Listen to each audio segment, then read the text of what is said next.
Okay, we're still on the literacy tab, and this is going to be the most complicated and least intuitive of the formulas that we're going to look at in this course. So we wouldn't include it if it weren't so vital. Ask any assessment consultant how often they use Vlookup, and I'm sure they'll tell you that they use it all the time. So this last yellow area on the tab that's not filled in is asking for each student's academic status in math, but those numbers aren't included here. The column's just blank. So if you click on the Math tab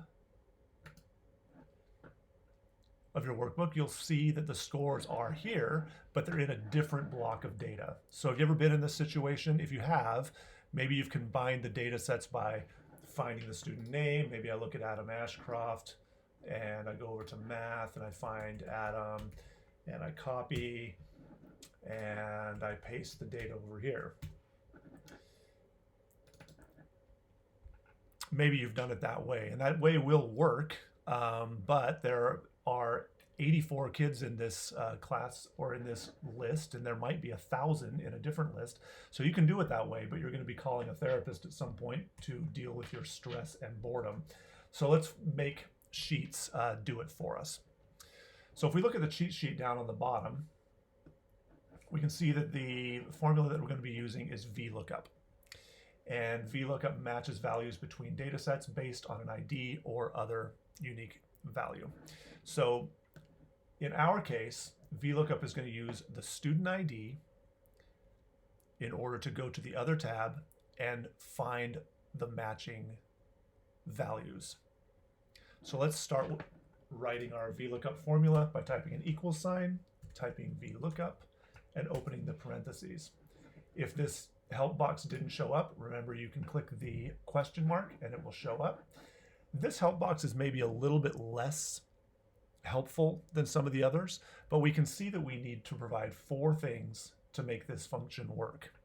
The first thing we need to provide is a search key.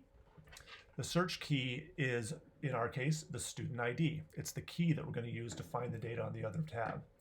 We need to provide a range, and that's going to be the data on the Math tab that we're going to search through to find the math scores. We need an index, and that's simply the column number that we want to return. I'll explain that when we get to it, so don't worry about it right now. And then you have is sorted, which is a poorly named part of the formula, and forget that for right now. I'm going to tell you about that when we get to it. So let's start writing the formula. First thing we need is the search key, which in our case is an A2. Whoops. Not sure what sorry, which is an A2. Then I'll hit a comma. The next thing we need is the range. The range is going to be on the Math tab. And what we're going to do, we want to select as our range this entire block of data, all of it. We want the ID to be in the leftmost column, and then we want to make sure that we include the data that we're going to want to return back to the literacy tab. So I'm going to click on this A, and I'm going to drag it across to D to select all of the data. That just selected this entire block of data, including all the way down the infinite number of blank rows below our data, which is fine.